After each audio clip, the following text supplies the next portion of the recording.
Imagine being the leader of world's largest functioning democracy, stepping off a plane into a country that regional and European leaders are actively avoiding. Right now, India's foreign policy is facing one of its toughest tests in decades. On February 25 and 26, Prime Minister Narendra Modi made a state visit to Israel, a trip that captured global headlines not just for what it sought to achieve, but for when it happened. Today, we need to talk about a major geopolitical earthquake that is happening right before our eyes. Modi has essentially broken down the historic walls between India and Israel at the expense of Palestine. But the fallout has just reached a terrifying new level. Let's get one thing straight. The timing of Modi's visit was already incredibly dangerous. Israel has been facing global isolation, accused on the world stage of carrying out a live stream genocide in Gaza, where the military offensive is in its third year and the death toll has surpassed 70,000. But just days after Modi stood shoulder to shoulder with Israeli leadership, the unthinkable happened. The Middle East is no longer on the edge of a wider regional war. It has just plunged right into it. The US and Israel have launched massive direct military strikes on Iran. Multiple locations have rocked the country, and in a strike that will alter the course of history, Iran's Supreme Leader Ayatollah Ali Khamenei has been killed along with many others. The full-scale war that nobody in the region wanted, except seemingly Israel, is now a devastating reality. This breaking escalation changes everything about Modi's visit. An Indian parliamentary panel had already openly questioned Modi's decision to go to Tel Aviv. Why now? Why when the region teeters on instability? With the assassination of Khamenei and the region erupting into a direct conflict, New Delhi's alignment with Israel has put India in an incredibly vulnerable position. India has massive strategic stakes here.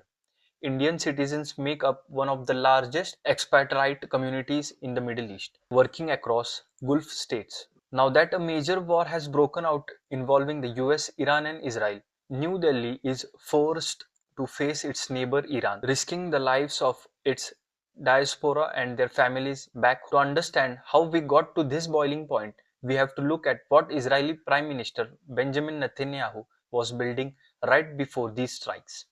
Speaking before the Knesset, Netanyahu warned that Israel was facing complex and very difficult days, stating ominously, "These days that touch the life of the nation. No one knows what tomorrow holds." To survive this, Netanyahu has been advancing plans for a new strategic alignment, a bloc he calls the Hexagon, pulling like-minded states like Greece, Cyprus, and maybe India potentially into a network to counter adversaries like Iran. And Israel was feeling the pressure from other corners too. Recently, Saudi Arabia and Pakistan signed a major defense pact, signaling to Iran, Israel, and the US that Riyadh has alternative anchors of deterrence. Netanyahu was deeply worried about Pakistan's growing influence, making his embrace of India more desperate and vital than ever. During his visit, Modi made history, becoming the first prime minister ever to address the Israeli parliament, the Knesset. There, he pledged India's support for a durable peace process. But Modi's speech did not mention the growing death toll in Gaza or condemn Israel for its action. Instead, he strongly reiterated India's solidarity with Israel against terrorism.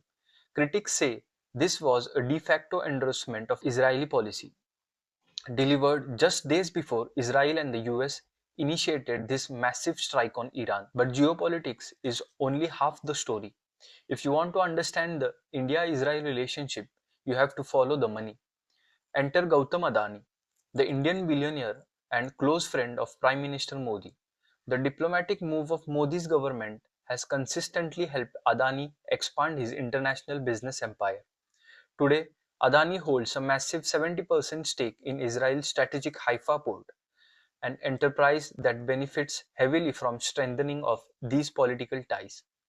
Beyond trade, the military connections are exploding. Modi and Netanyahu reaffirmed efforts to pursue a free trade agreement and collaborate on AI and cybersecurity. Between 2020 and 24, Israel supplied 13% of India's total arms imports, while India accounted for roughly 34% of Israel's total defense exports. Driven by border tensions with China and Pakistan, India has become the largest buyer of Israeli arms. But India is now a major supplier to Israel too, and human rights monitors note that some of these very weapons were used in the devastating bombardment of Gaza. Historically, India was one of the loudest voices standing up for Palestine cause. Back in 1988, India was one of the very first countries to officially recognize the state of Palestine. But under Modi government, that position has softened dramatically. Why are Modi and Netanyahu so incredibly close? It comes down to shared ideologies. The most glaring parallel relates to Kashmir and Gaza. Both the Indian and Israeli governments are aggressively pushing for absolute control in heavily disputed Muslim majority regions, using heavy military action to enforce it. Analysts argue that this blurred mix of strategic interest, defense deals, and political symbolism is heavily destroying India's traditional role as a balanced player. By aligning so closely with Israel, just as the US and Israel launch a war starting strike on Iran, India has severely diminished its moral voice in the global south, completely eliminating its ability to serve as an honest broker for peace.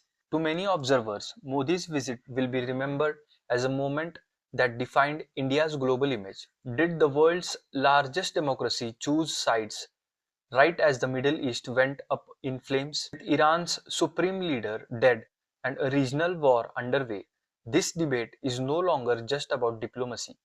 It is one of the most consequential and potentially dangerous decisions in India's foreign policy history.